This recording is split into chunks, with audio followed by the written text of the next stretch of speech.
istrinya hanya kepada orang istri. Nah, ketika dia mengutus muridnya, apa kata dia kepada muridnya? Janganlah kamu menyimpan kepada bangsa lain. Nah, itu.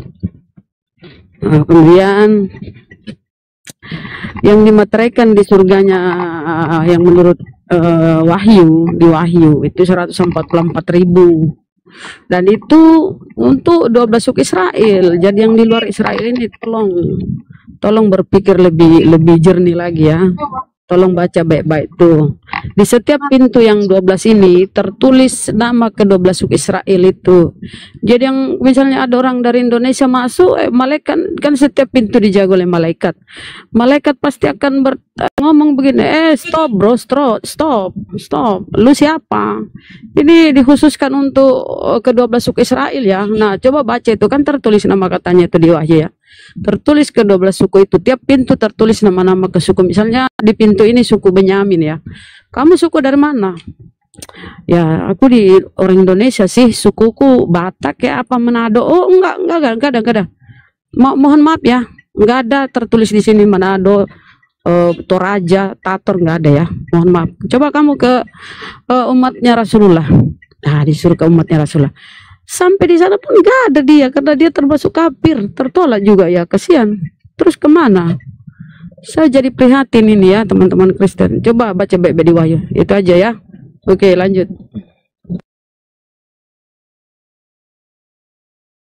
Oke, saya kasihan ya sama teman-teman Muslim yang coba menafsirkan Islam seabsurd menafsirkan Alkitab seabsurd tadi ya.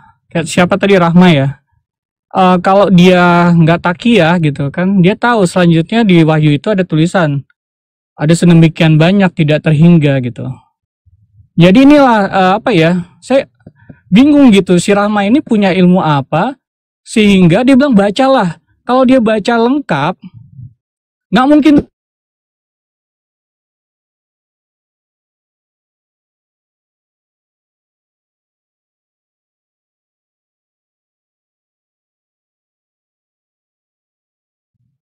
Hilang. Suaramu bro, hilang.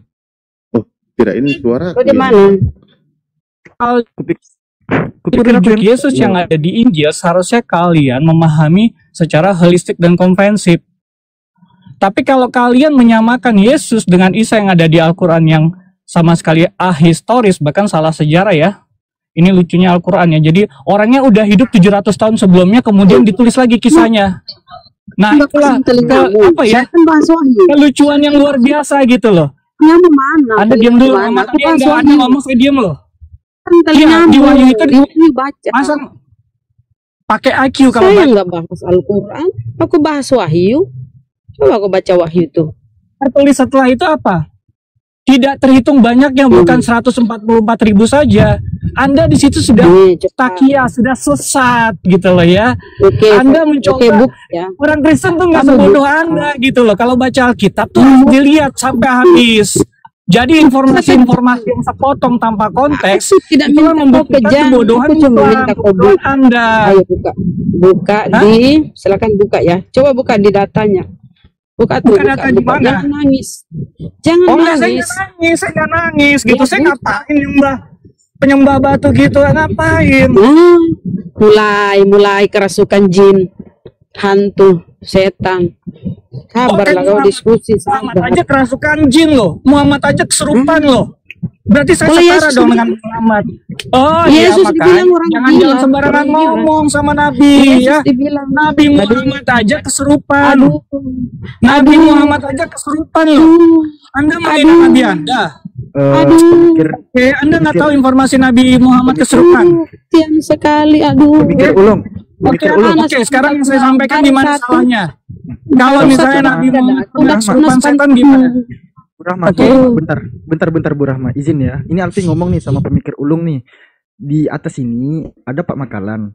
Ini saudara Kristen yang tengah terguncang. Kalau sifat karakter Anda seperti itu, nanti Anda mau framing terguncang, itu bukan urusan saya dia terguncang atau tidak terguncang gitu loh. Itu kan framing Anda gitu loh. Kalau dia sedemikian bodoh untuk menggantikan ajaran kasihlah musuhmu menjadi kawinlah 1, 2, 3, 4, itu pribadi dia. Siapa tahu dia jadi Islam. Dia nggak bisa suka ngawinin mengawini orang. Tuhan. Dia lebih suka Gitu, mengawini 1, 2 atau 3 atau 4. Iya, makanya kalau misalnya 1, 2, 3 Karena ajaran apa kalian itu? mengawini Tuhan. Tuhan. Bayangin Bayangin kerajaan aja sorga Mas, masa Tuhan. mengawini Tuhan. Tuhan Ini yang beda. Yesus. Ini Tuhan yang 2,6 beda. miliar Gini. orang Kristen, Ada pria dan yang wanita, ngawinin. mengawini Yesus bergiliran Lihat gak, secara anjing? abadi. Ngawinin anak-anak Otaknya gak di mana? pernah. Ini cabul Tapi ini, ada untuk mencabuli anjing aja Tuhan aja. ini namanya. Gak pantas untuk jadi Paham nggak? nabi gitu. Wahyu 19 nomor 7. Jadi gini loh. Nanti Mestinya akan ada gini, perkawinan kalau anak Anda domba. menuhankan Kalau Tuhan orang tuh yang nggak bisa beda, kawin di dunia, menjadikan kenapa anak dia punya kecil pikiran orkestra, untuk mengawini semua artinya manusia, dia nggak pria punya dan wanita moral, di sorga? dia jadi ateis. Cabul ini namanya. Iya kan? Tuhannya Jadi kita- cabul. Oh, yang 72 seks bidadari Yesus itu cabul karena Yesus akan merasakan bagaimana perkasanya pria-pria Eropa, bagaimana perkasanya pria-pria Uganda. Iya, udah mulai Pemikir Wahyu 19 nomor 7 perkawinan anak domba. Mana lebih enak mengawini bidadari atau mengawini Yesus? Otak dipakai kalau jadi cowok. Anda nggak Otak dipakai. Coba Muhammad mengawini Tuhan coba. Masa masuk ke surga Kristen? Aktivitas cuma 2. Nyanyi ngawinin Yesus, nyanyi ngawinin Yesus, nyanyi ngawinin Yesus. Ini kan bejat. gitu loh. Nggak ada pikirannya kalau kayak begini. Nah, iya memang seperti itu kalian. Di mana coba? Kenapa kalian cabul sekali? Kenapa kalian birahi sekali kepada Tuhan kalian sendiri? Dalam pernikahan di dalam Yesus katakan tidak ada lagi Perkawinan anak Tuhan coba. Perkawinan anak Tuhan. Perkawinan anak domba. Anak domba kan Yohanes 1:20, Yohanes 1 nomor 29. Yesus sendiri. Masa pemikir ulung masuk surga lalu kalian menurut Tuhan kalian sendiri mungging di hadapan kalian? Dong, nggak ada Hah? kayak gitu. Apa nggak tenggelam dalam lendir-lendir kudus itu? Karena memang Allah Anda maha porno. Loh, itu dia. Lihat sendiri coba. Nama Allah dikumandangkan di rumah ibadah. Nama Yesus dikumandangkan di film porno. Semua orang-orang yang main film porno selalu mengingat Yesus. Karena mereka tahu nanti di sorganya akan mengawini Yesusnya itu sendiri. Memang kalian menyembah dewa seks yang menjadikan Kalian menyembah Tuhan yang dicabuli. Kalian menyembah Tuhan korban sodomi, Tuhan korban pelecehan seksual. Itu Tuhan kalian. Dan kesatuan fisik. Nah, Yesus kalau kalian kawini nanti pemikir ulung akan mendogi style Yesusnya di sorga. Perkawinan anak domba, jangan lupa. Jangan marah, jangan emosi gitu. Karena Tuhan kalian itu sangat mencintai seks. Film porno yang memproduksi orang Kristen, Viagra orang Kristen, kondom LGBT orang Kristen semua. Ini karena siapa? Karena Roh Kudus yang ada di dalam diri kalian. Roh Kudus itu kan Yesus itu sendiri. Seks di surga. Iya, pesta seks mengawini Yesus di sorga. Menyodoni Yesus. Yesus nanti blowjob orang-orang Kristen di dalamnya. Dikawini Yesus ini oleh semua orang-orang Eropa. Di mulut, di vlog gitu nanti mulutnya coba. Itu lendir orang-orang Eropa nanti di mulutnya Yesus itu. Karena apa? Perkawinan anak domba. Kerjaan di sorga cuma nyanyi ngawinin Tuhan, nyanyi ngawinin Tuhan, nyanyi ngawinin Tuhan. Tuhan lu kenapa dikawini? Nanti mau dikeluarin di mana? Di perutnya Yesus atau di mukanya Yesus ketika kalian mengawini Tuhan kalian sendiri? Hah? Ketika Tuhan kalian si Yesus ini digendeng, itu dikeluarin di mana? Coba. Perkawinan anak domba itu mau dikeluarin di mana? Coba gue pengen tahu. Ayo, dijawab. Dijawab coba. Kita masih mending mengawini bidadari. Ini Yesus lu sendiri dikawini. Payudara nggak punya, pantat tepos, tapi dikawini oleh orang-orang Kristen. Wah, ini dia aduh. Pedih ya, batinnya tersiksa batinnya ya. 72 bidadari itu ada ya, daripada mengawini Yesus, mending mana? 72 bidadari atau Yesus yang dikawini? Mending mana gua jawab? Mending mana gua jawab sini? Gitu loh. Daripada pesta seksnya mengawini Yesus? Coba. Daripada pesta seksnya mengawini Yesus, ayo. Suatu kegiatan rohani bukan kegiatan rohaninya kenapa mengawini Yesus? Kenapa mengawini Yesus? Coba dijawab. Katakan tidak ada kawin mengawinkan setelah perkawinan anak domba. Iya, manusia sama manusia nggak ada kawin mengawin, tapi mengawini Tuhan itu ada. Wahyu 19 nomor 7. Kenapa kalian berpikiran menyodomi Yesus ini sendiri? Kenapa? Karena roh Tuhan itu adalah roh. Kenapa kalian berpikiran menyodomi rohnya Yesus ketika di sorga? Kenapa? Jadi kalau misalnya Anda bilang, oh jadi roh manusia itu menyatu. Iya, kenapa roh-rohnya manusia ini nanti akan mengawini Yesus di sorga? Coba dijawab. Otak gimana sih? Kok cabul sekali? Rohnya aja cabul, apalagi punya daging gitu. Coba jawab. Jasa seks gitu loh. Ah iya, kenapa di dalam dunia roh ada seksnya? Kenapa ada seks dengan Tuhan nanti di sana? Kenapa Tuhan kalian seksualisasi di sana? Kenapa? Seks gitu. Perkawinan anak domba, jangan hiburannya supaya saya lebih suka mengawini 72 bidadari ya daripada mengawini Yesus gitu. Daripada mengawini Yesus mending mengawini 72 bidadari kalau dia. Bicaranya. Karena gua lebih mencintai wanita. Yesus ini cowok, Bre. Lu bayangin Yesus cowok. Dia kurus, belum makan ketika masuk ke surga. Dikali 2,6 miliar orang-orang Kristen coba. Karena memang harus jadi masuk Islam. Karena kalau kalian suka LGBT, mengawini Tuhan kalian sendiri yang pria ini, ya kalian masuk Kristen. Gitu loh. Nah iya, seks dengan Yesus itu gimana rasanya? Nggak ada seks dengan Yesus. Ada Wahyu 19 nomor 7. Komal-komal penghujatan. Dicabuli ini Yesus ini nanti di sana. Gimana itu rasanya? Maksudnya menyediakan komal untuk penghujatan. Kenapa ini? Pendebat tantrum, jangan terguncang temen lu yang mulai. Gua hanya bertanya, enak mana mengawin 72 bidadari atau mengawin Yesus? Itu udah jawab. Lewat seks gitu. Ya kenapa Yesus ini kok malah jadi birahi gitu? Kenapa dia malah jadi membucah birahinya ketika di sorga? Kalau misalnya di dunia kawin dia pasti nggak berpikiran begitu nanti ketika di sorga. Gitu. Mana dia? Tantrum, terguncang. Menghilang. Oke. Mundur dia, silakan di-mute lagi tuh. Gantian bicaranya jadi enak. Penonton pun bisa mendengarkan. Kalau seperti itu saling hujat menghujat, aduh, dari zaman dahulu sampai sekarang. Hanya itu kalian diskusi. Itu iklan Pak Pendebat, iklan itu. Tadi iklan lewat. Ya, silakan kondusif lagi.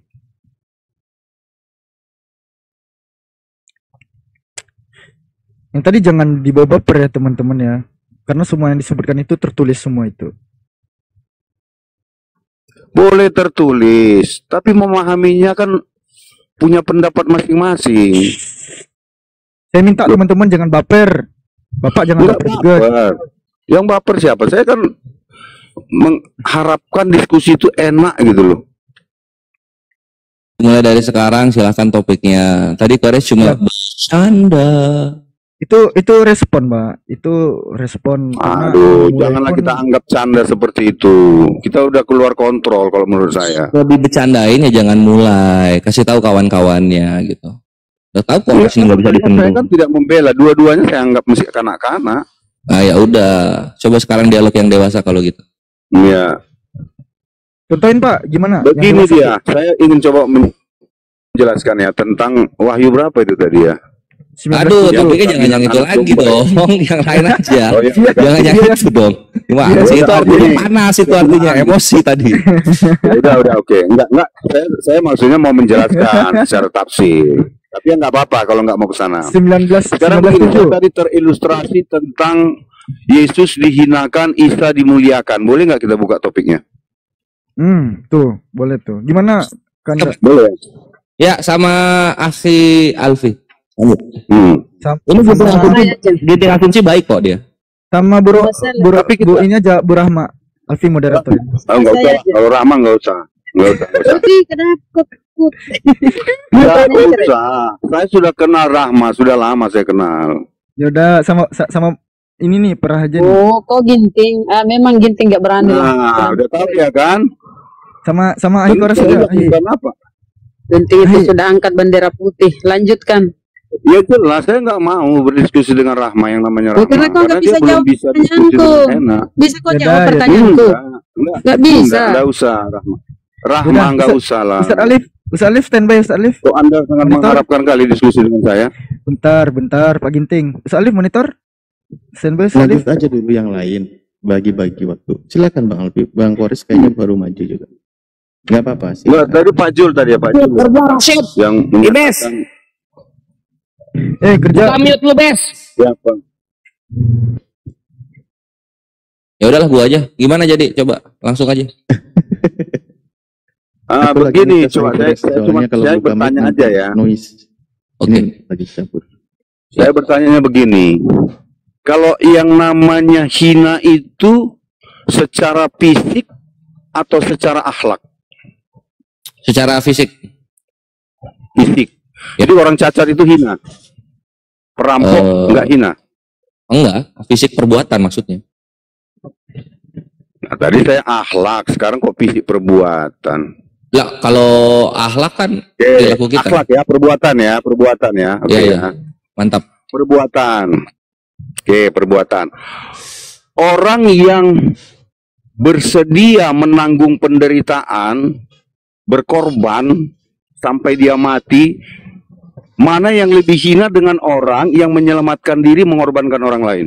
Orang yang omong doang. Enggak, kan inilah kores ini kan.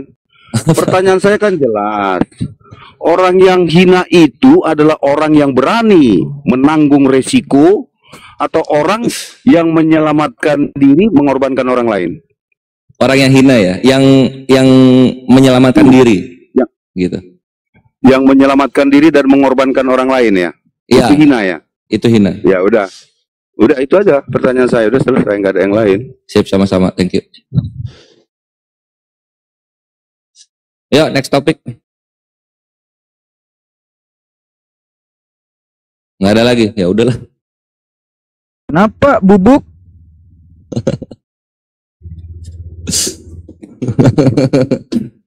Yaduh. Pak Ginting.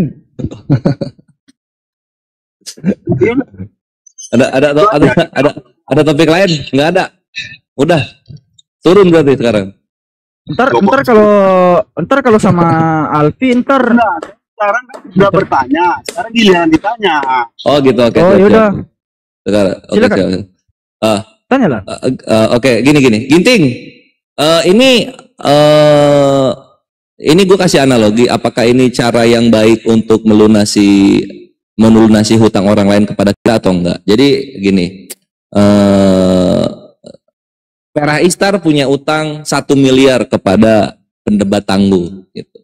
Lalu Perah Istar pun menghadap pendebat tangguh, lalu memohon ampun karena tidak bisa membayar sepeser pun utang 1 miliar tersebut. Ampun pendebat tangguh, aku tidak bisa membayar sepeser pun utangku kepadamu. Ampuni aku pendebat tangguh. Pendebat tangguh lalu berkata, kamu tidak bisa membereskan hutangmu kepadaku walau sepeser pun. Tunggu di sini. Anakku, kemari anakku. Iya ayahku sang pendebat tangguh. Sini kamu dikit. Kenapa ayah? Wah, tusuk langsung perut sama lehernya. Wah, 57 tusukan. Wah, mati dia. Mati. Kamu lihat anak saya mati? Iya, saya melihat anak kamu bunuh, wahai pendebat tangguh. Oke. Karena kamu melihat, apakah kamu percaya anak saya mati? Iya, itu ditusuknya banyak banget pendebat tangguh. Mati dia. Oke. Karena kamu percaya, hutangmu aku ampuni. Hah? Hutang saya 1 miliar habis, nggak perlu bayar lagi. Iya. Kan kamu udah percaya anak saya mati. Oh. Ya, oke. Nah, sekarang moral of the story-nya. Cara begitu benar nggak itu? Itu bermoral nggak cara melunasi hutang orang lain kepada kita? Bermoral nggak seperti itu? Tidak. Saya nggak melakukan itu. Dijawab. Iya, saya nggak gini kok. Dijawab, Gue jadi jawab langsung loh. Langsung gue jawab. Enggak gini. Kalau buat contoh, jangan nama saya. Kalau ngapain baru saya jawab. Kenapa? Karena apabila asumsinya itu ke saya merasa tidak melakukan itu. Iya, anggaplah gantilah orang lainnya jadi pendebat tantrum lah. Nah, jadi pendebat tantrum yang begitu. Nah, itu bermoral nggak kira-kira? Bermoral nggak menurut lo? Tergantung sudut pandang. Ya dengar dulu orang. Kok ini ya Perbedaannya Islam dan Kristen ya. Islam ketika dikasih opsi A atau B, kita pilih tegas gitu loh.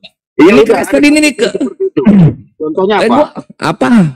Enggak, gue cuma analogi doang gua. Bermoral tidak. Kalau gitu saya rasa nggak masuk akal.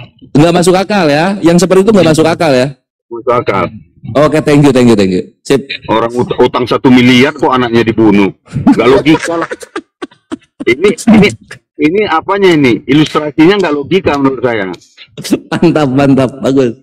Sip. Nah, lanjut, lu sekarang yang bertanya, silakan. Enggak, saya sebenarnya udah cukup bertanya, nggak boleh yang lain. Tanya lagi yang lain, mau ditanya. Oke. Nah, ini masih soal perkara hutang. Ada namanya ginting logika. Ginting logika ini ya. Nah, ginting logika bisa. Ini piutang mempunyai piutang ya, bukan utang, piutang. Yaitu 500 juta. Sama siapa ini?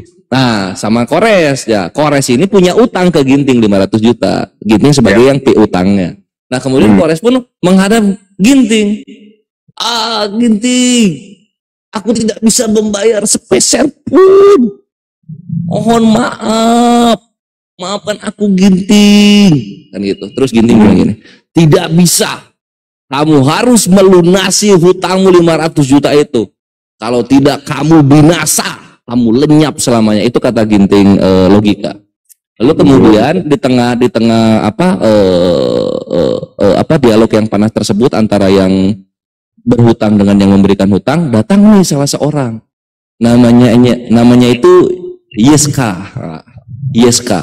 Yeska pun datang. Ginting logika. Jangan kamu binasakan dia. Ini saya bayar 300.000.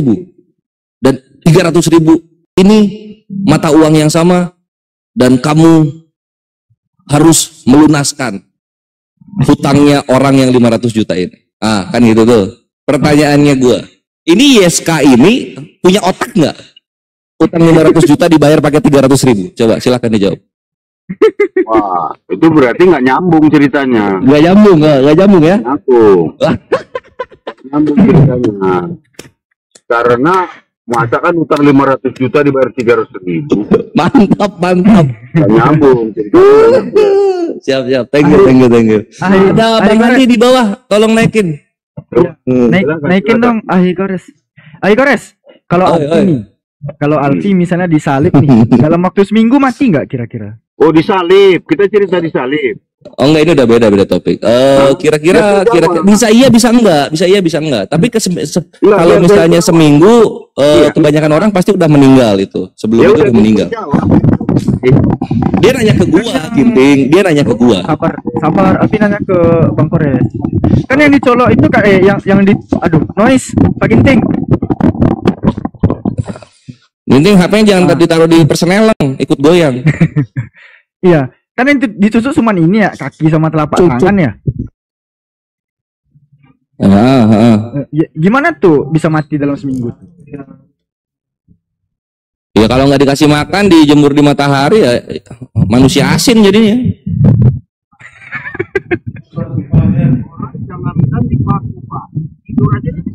Nah, Alfi langsung nanya ke ini aja ya, lanjut dialog. Gua sama Ginting ini. Kasihan. Baterai gua habis, Bang. And Dia ngomong apa? Dia ngomong apa, weh?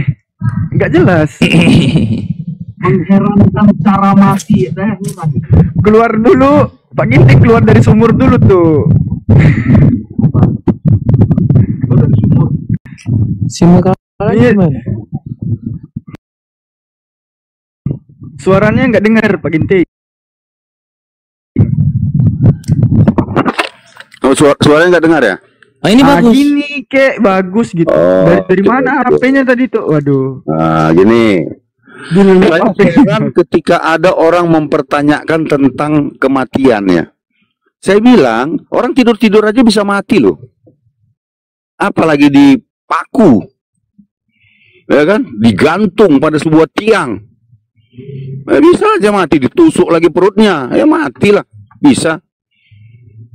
Nah gitu dia Pak. Jadi nggak usah lah hal-hal seperti itu di sepertinya nggak ngerti.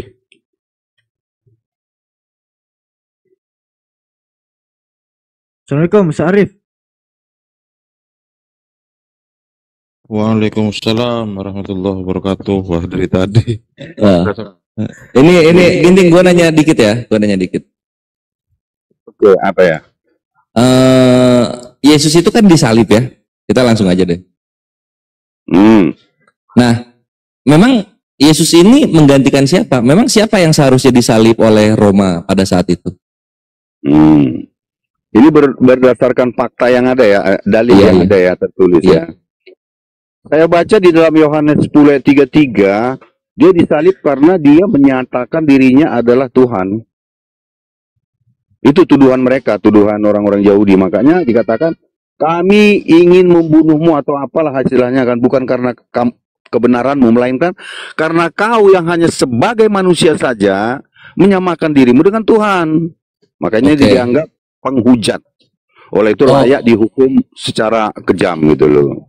Oh berarti Yesus ini bukan menggantikan orang lain yang seharusnya dihukum. Memang Yesus ini divonis bersalah karena dirinya sendiri. Tuduhan dia dianggap menghujat Tuhan. Tetapi ada juga kasuistiknya. Sebentar dulu. Kasuistiknya ada juga. Waktu itu kan kerajaan Romawi itu ya, pada tahun-tahun tertentu kan ada membebaskan seorang penjahat ya. Karena Yesus kan dua dianggap penjahat, bahkan penghujat ya, Barabas. Jadi ada dua situ, Barabas dan Yesus gitu. Lalu keinginan orang itu udah Yesus saja, karena mereka sudah menganggap bahwa Yesus adalah paling jahat di antara penjahat-penjahat itu gitu loh. Tuduhannya ya. Oke. Nah, menurut Ginting, memang yang disalib ini harusnya siapa? Yahudi ya, oleh Roma itu. Enggak. Berarti memang benar harusnya Yesus kan? Bukan, yang harusnya dengar dulu Kore, jangan haku-haku dulu, santai aja. Enggak, ini kan di situ kan ada dua orang ya, orang. Kan si Kaisar itu mengatakan yang mana yang harus diselamatkan, yang dibebaskan ini dari antara kedua orang ini, gitu. Makanya mereka mengatakan Yesus saja, si Barabas saja yang diselamatkan gitu loh. Oh, artinya Yesus ini menebus Barabas, menyelamatkan Barabas. Iya lah, mana ada di situ. Enggak juga. Enggak, kalau gitu. Oke, thank you Ginting. Anda kan udah pernah kuliah kan? Saya Iya. Jadinya bahasa itu sederhana aja, nggak usah pelintar-pelintir gitu. Iya, ini gue mencoba mengerti kan apa namanya kan? Mencoba menggiring sesuatu yang menyesatkan, enggak? Oh bukan gitu. Ini kan dari kawan-kawan Kristen kan biasanya Yesus menebus dosa manusia. Jangan kawan-kawan Kristen Pak, kita diskusi antara Ginting dengan Kores. Oke. Ini Ginting ya. Hitamkan orang, nanti menyelamatkan diri, mengorbankan orang lain lagi. Itu. Nah, ketika dibilang apa Yesus ini menyelamatkan orang lain, ternyata Ginting mengakui bahwa Yesus itu disalib ya memang karena kesalahannya sendiri, karena tuduhannya sendiri, dan karena perkataannya sendiri, bukan perkataan. Kok tuduhannya sendiri? Tuduhan orang lain kepada dia. Sehingga dia dinyatakan bersalah oleh orang mereka. Oke. Jadi yang harusnya disalib siapa? Tidak menemukan kesalahan apa-apa dari orang ini. Jadi yang harusnya disalib siapa saat itu? Ya, saya nggak tahu. Nanti kita tanya mereka dong. Harus disalib siapa? Kalau belum tahu, artinya jangan dibilang Yesus ini menebus orang lain. Bukan. Kok Anda menggiring penebusan? Ya kan dibilangnya menyelamatkan orang lain katanya. Ya katanya kan Yesus kemana biar saya layani. Katanya pendapat tangguh. Yesus menebus manusia dari dosa. Kenapa? Bukan. Yesus menyelamatkan orang lain kan gitu. Yesus menebus manusia dari dosa. Kenapa Pak Iman? Oke, Yesus menebus manusia dari dosa. Bukan arahnya. Jadi siapa nama manusia yang harusnya disalib? Harusnya yang digantikan oleh Yesus. Siapa? Maksudnya gimana sih? Nah, Yesus kan menebus manusia, artinya kan harusnya orang lain ini yang disalib oleh Roma. Gimana? Ini Pak Koret ya. Ayo. Pada saat itu belum ada keputusan siapa yang mau disalib. Makanya Kaisar mempertanyakan kepada orang-orang Yahudi. Ya toh? Jadi jangan katakan siapa yang harus disalib, kecuali kalau sudah ada keputusan dari awal. Ini kan belum ada. Makanya Kaisar itu bertanya, siapa yang dibebaskan? Nah gitu kan. Berarti yang tidak dibebaskan itulah yang disalib. Paham nggak sampai sini? Oke, kalau gitu Yesus menyelamatkan Yesus Barabas kalau gitu. Apa hubungannya menyelamatkan dengan gimana sih ini? Ya, jadi yang harusnya disalib itu siapa? Yesus ini kan mengganti karena dia menebus. Harusnya yang disalib itu siapa? Yang membebaskan Barabas bukan Yesus, bro, pemerintah. Kok ini aja nggak nyambung sih Kores? Kalau gitu artinya pemerintah penyelamatnya Barabas.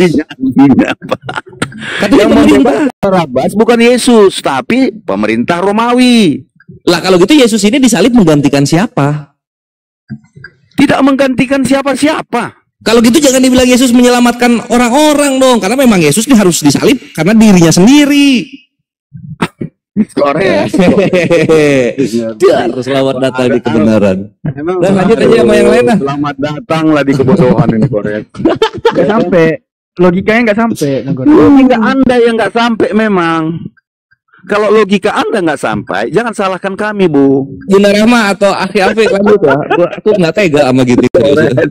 Bukan nggak tega, karena memang niat Anda menghujat, makanya di situ Anda ranahnya. Saya tidak mau menghujat, makanya Anda nggak bisa mampu. Itu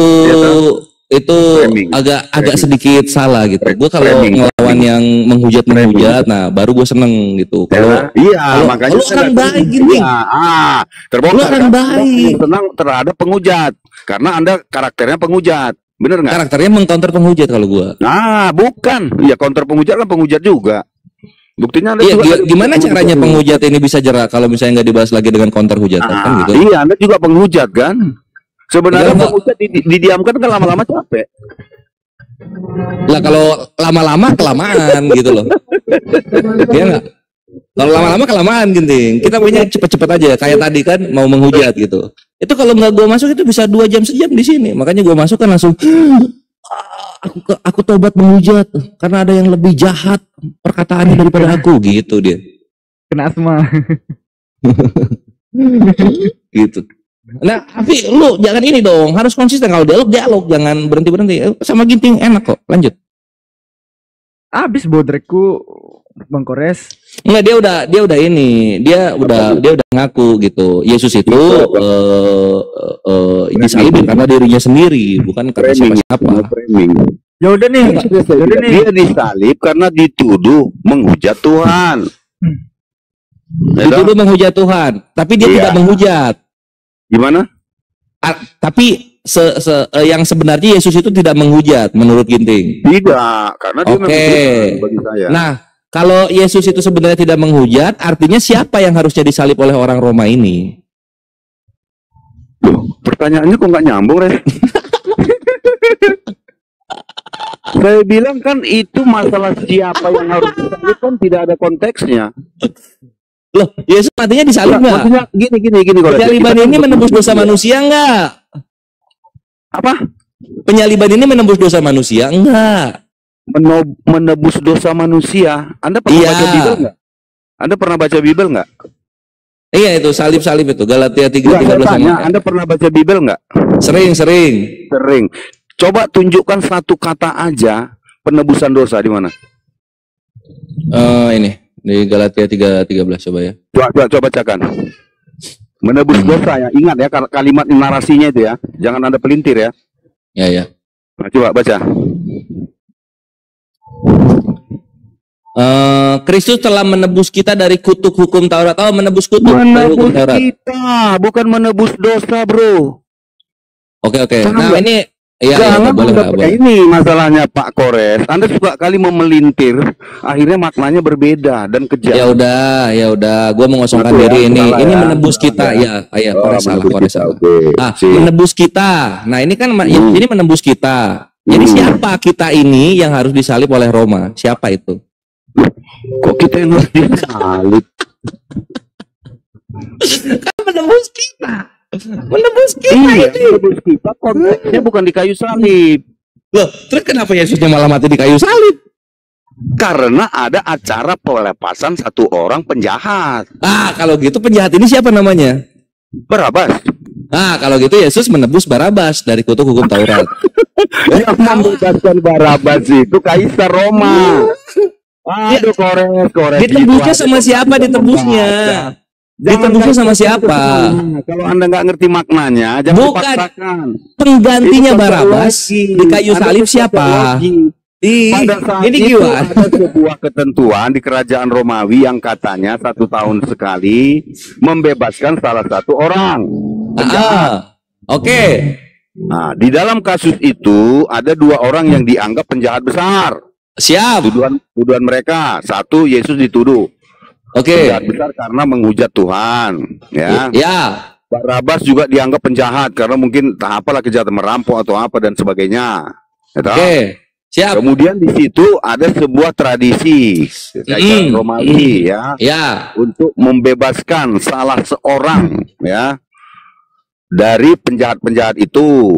Ketepatan di situ 2 orang cuman yang di dalam penjara mungkin pada saat itu kan. Oke. Makanya ditanya siapakah yang akan kita bebaskan ini, kan gitu kan. Ya. Maka orang-orang mengatakan Barabas yang dibebaskan. Barabas yang dimakan. Makanya dibebaskan oleh Kaisar Romawi. Jadi yang membebaskan Barabas Kaisar Romawi, bukan Yesus. Jadi ini Romawi ini membebaskan Barabas nggak pakai korban penebus pembebasan?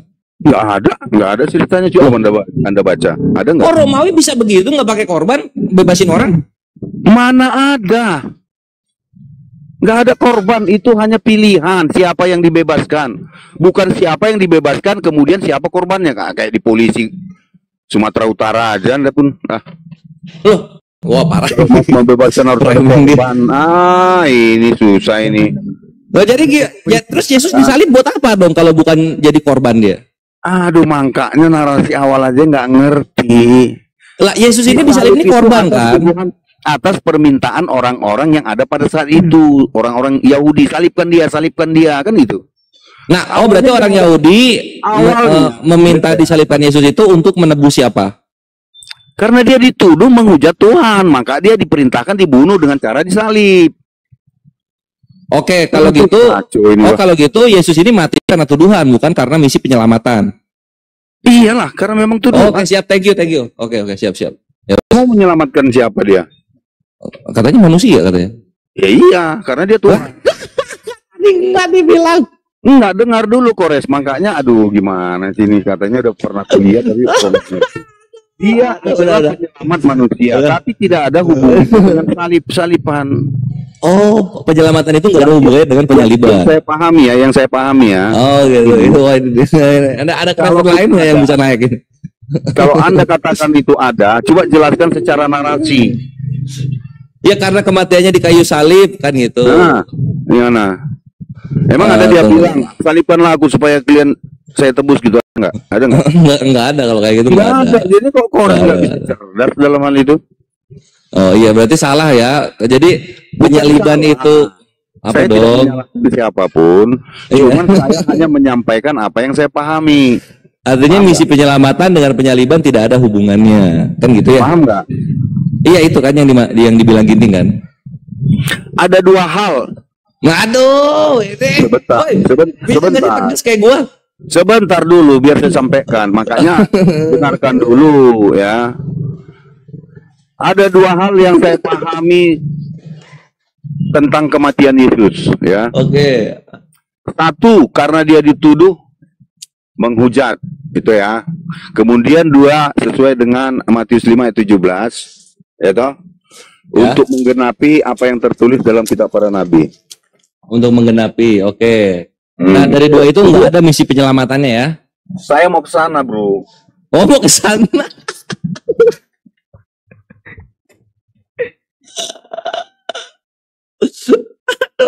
Aduh. Ginting dia, udah tanggung kepleset lah, udahlah. Inkonsisten. Ini keren ini keresannya ini. Penyaliban Yesus tidak ada hubungannya dengan misi penyelamatan Yesus. Mantap. Ini Lama-lama cocok sama Islam nanti, karena nanti misi penyelamatannya itu hanyalah apa? Bertaubat, tanpa perlu ada penyaliban. Nanti ke sana itu. Beautiful.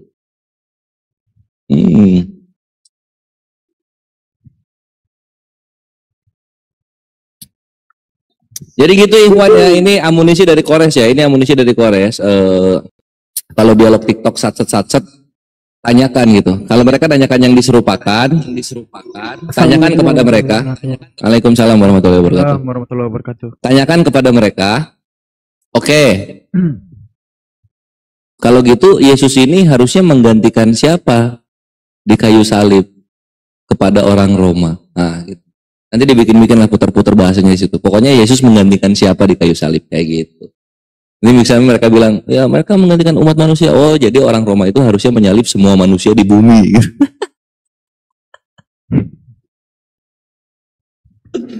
Capek jadi orang Roma.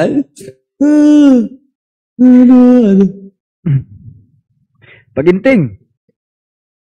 Mana nih Pak Gintingnya hilang?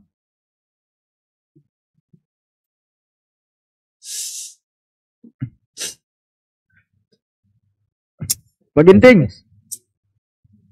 Iya. Halo. Halo, Bang. Saya bingung. Saya mau Waduh. tanya sama umat Kristen yang ada di komentar ini sama yang di room. Kita kan jadi pengikutnya Yesus. Pasti kita Yesus dong. Umat Kristen. Jadi ketika Yesus disalib, kita sebagai pengikutnya yang setia harus menolong Yesus disalib atau tidak? Dibantu biar makin cepat nebusnya.